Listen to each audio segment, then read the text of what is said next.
Hey investor friends, I'm Michelle Markey, and today I'm going to cover the fourth chapter of the 2018 Invested book by Danielle and Phil Town called April and the first principle of value investing. And in this I'll cover what I learned and how I apply the lessons in this chapter to my own investing practice. If you're also on the journey towards becoming a better investor and on the path towards financial freedom, I'd love if you could please like and subscribe to my video and YouTube channel, because that's what I'm here to do, is to coach you and I in how to become the best investors we can be. Thanks. The chapter opens with the dad, Phil Town, explaining to his daughter, Danielle, why the stock market works the way it does.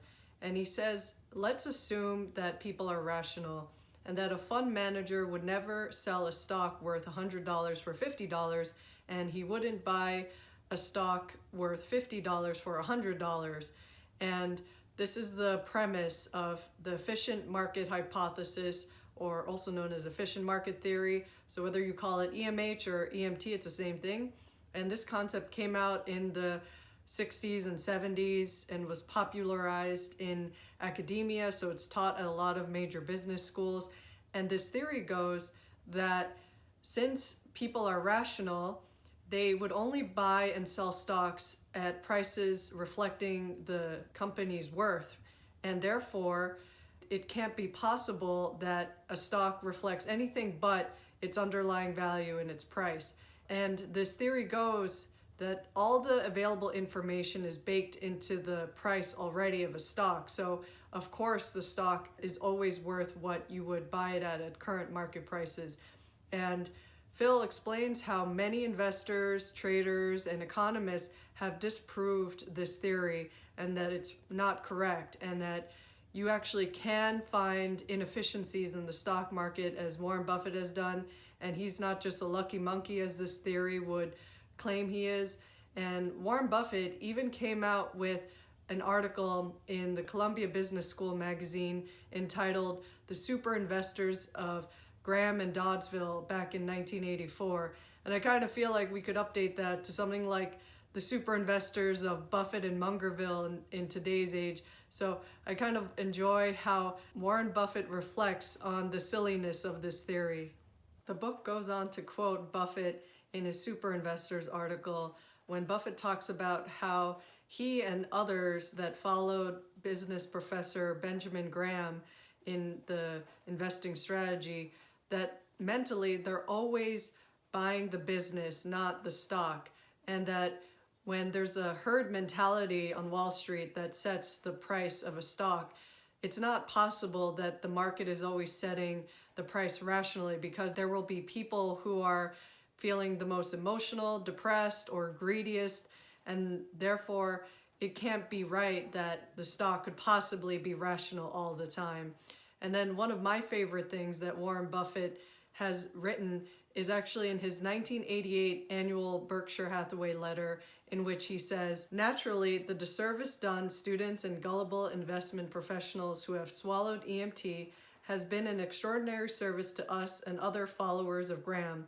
In any sort of contest, financial, mental, or physical, it's an enormous advantage to have opponents who have been taught that it's useless to even try. From a selfish point of view, Grahamites should probably endow chairs to ensure the perpetual teaching of EMT." So it just goes to show, even Warren Buffett pokes fun at this academic idea that markets can be efficient. And I tend to trust and want to follow what Warren Buffett and Charlie Munger do, because they've had a great track record of having returns of over 20% per year on average. So I kind of think that that's the way to go. The book also highlights further respected published ideas that disprove EMH or EMT, and they include the works of economist Robert Shiller, who won the Nobel Prize in Economics for what he published in Irrational Exuberance, in that the market can be manic and subject to emotional whims and not reason, and also Nassim Nicholas Taleb's Black Swan, in which the market isn't unbeatable nor subject to a bell curve and is not random, and Israeli behavioral psychologists Kahneman and Tversky, who said that humans do not act rationally all the time. So it's also helpful evidence, I think, to support this notion that the stock market isn't always pricing in all the information into the underlying value of a business all the time. The chapter also talks about the linchpin idea to what Phil Town calls a Rule 1 investing strategy, which is when there's an event that happens in a company that causes the stock price of it to go down, we need to evaluate whether it's a resolvable event or if it's a terminal issue with the company, and that from there on the price will continue going down because maybe the company will go bankrupt someday. But if we've done our homework and studied a company that we think we can believe in and that we think can recover from a pretty disastrous event, it gives us the basis of an opportunity in which we can now buy into the stock. And that is actually really good for people who want to invest like Warren Buffett, because that's what Warren Buffett has also done throughout his life with things like the American Express salad oil crisis and several other events that happened that gave Buffett a tremendous buying opportunity. And another idea that this book summarizes is Warren Buffett's idea that be fearful when others are greedy and be greedy when others are fearful. So as a stock is being sold off, that's the perfect time in which value investors can get in on a company that they can believe in and will want to hold into the future. Danielle wrote about how she was worried about stock market bubbles and crashes, and she said that bubbles happen because buyers think that others will pay even more than they did, not because of underlying value of a stock or company. And I liken this to the greater fool theory, where someone else will just keep buying the stock at ever increasing prices. So it's kind of like a hot potato, like you just figure someone else will keep buying because there's this perception of scarcity, and that you hope that the next fool will buy it at a higher price than you. And she also brings up the historical South Sea bubble, and there's so many bubbles like the tulip mania and probably what we're experiencing now with cryptocurrencies and so on. Then Phil talks about how there are two key indicators to show whether we're in a bubble or not. And some people think these concepts are irrelevant, but I happen to think that they might just be a little bit dormant, like volcanoes. Like when I visited the Taal volcano some years ago, it was dormant back then, but it certainly erupted in January 2020. So I don't think that these concepts are irrelevant like a dormant volcano. I think that they are very much capable of exploding and showing us that the stock market can crash again legitimately and then reset. And the two indicators include Robert Shiller's cyclically adjusted PE ratio, or also known as CAPE, and the other one is known as the Buffett indicator, which is the Wilshire 5000 total market cap over gross domestic product, or Wilshire GDP for short. And talking about the Shiller PE, it's only been over 25 three times. And the first time was just before the Great Depression happened in 1929. The next time was in the dot-com bubble around 2000. And the third time is now.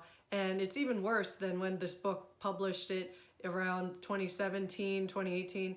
It's gotten to be over 35 from what I last saw, and it's pretty bad. I mean, I'm pretty fearful that we could be due for a stock market crash anytime, and much more legitimately than the 34% drop we saw around March 2020. I think we're due for something way worse than that.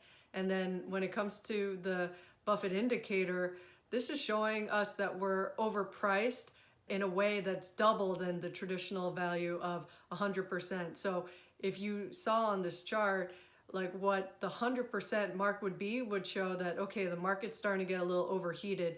But now we're at over 200% of the Wilshire total market cap over GDP, which is insanity. And the last I've seen, this can't end well from what I can tell. Phil wrote in the book that something is going to send the market tumbling someday. And he said that there's a reason why Warren Buffett is sitting in over $100 billion of cash. And it's so that he can wait for opportunities when there's a market storm to buy wonderful companies.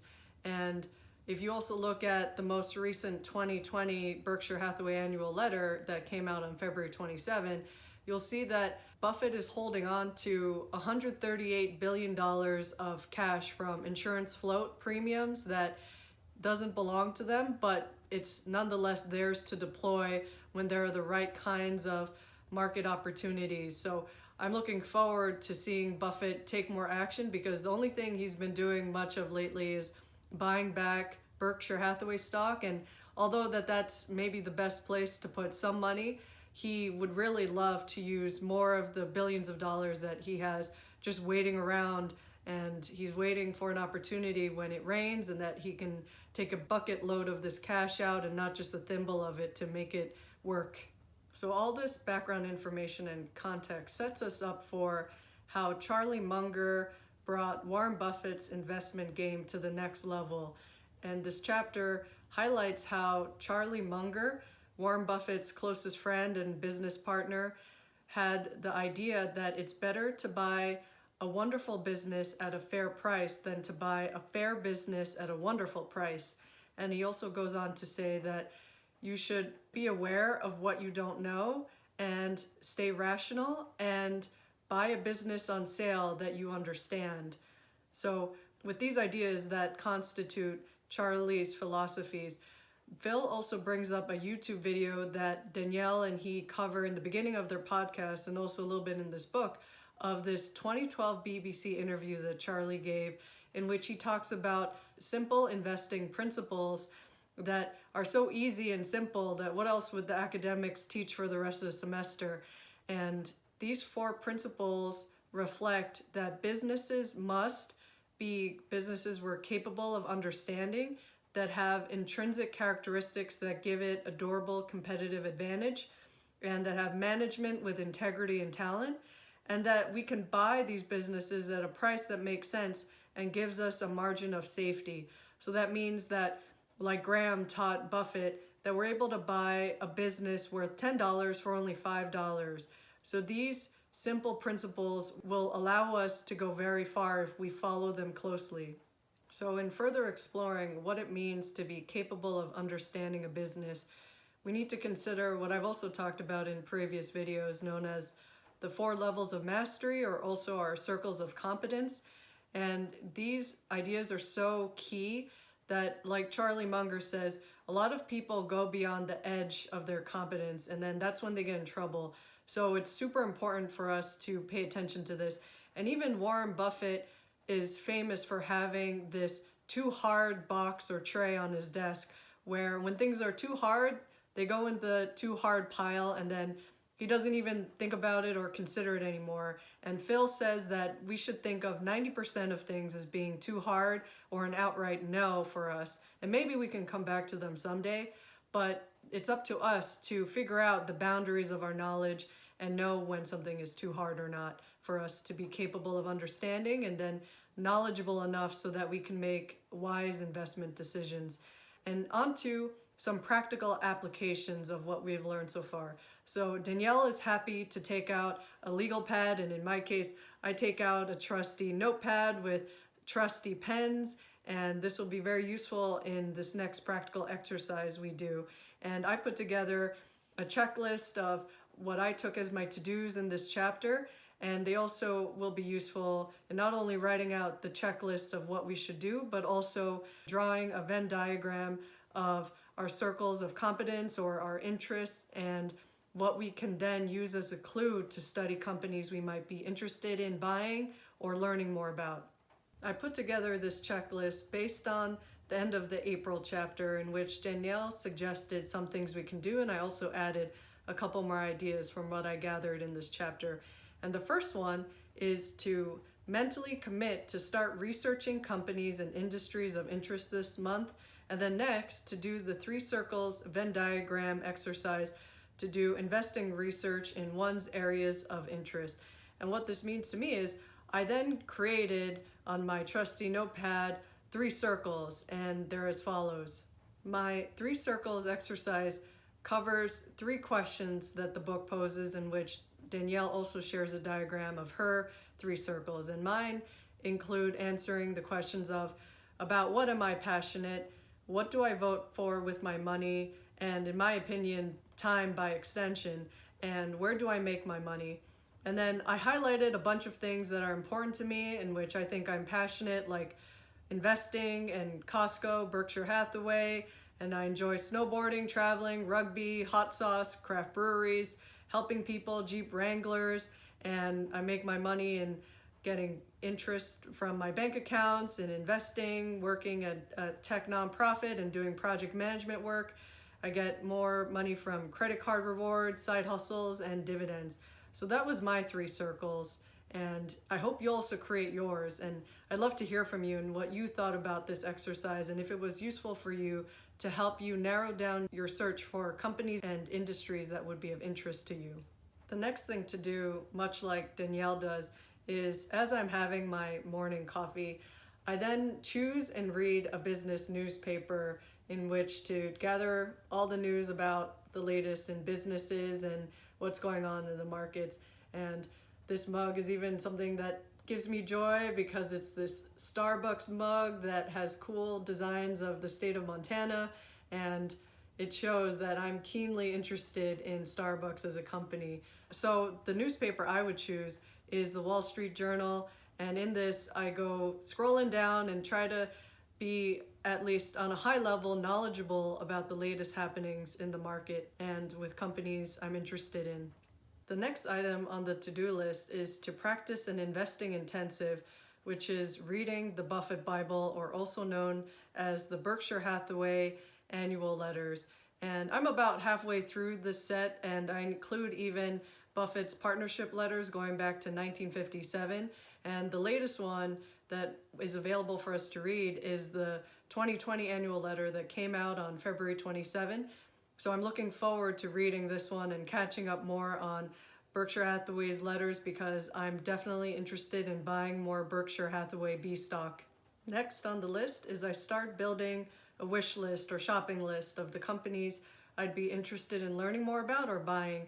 And I liken this to my shopping experiences at Costco, where I'm surrounded by so much choice, but yet I zero in on the few items that I specifically want to buy, like organic salad, wild salmon, items at Costco that I deem to be either on sale or these products end up being offered at a price that reflect the values that I have and that reflect the prices I'm willing to pay to buy these food items. And I like to apply this mentality to investing in the stock market as well.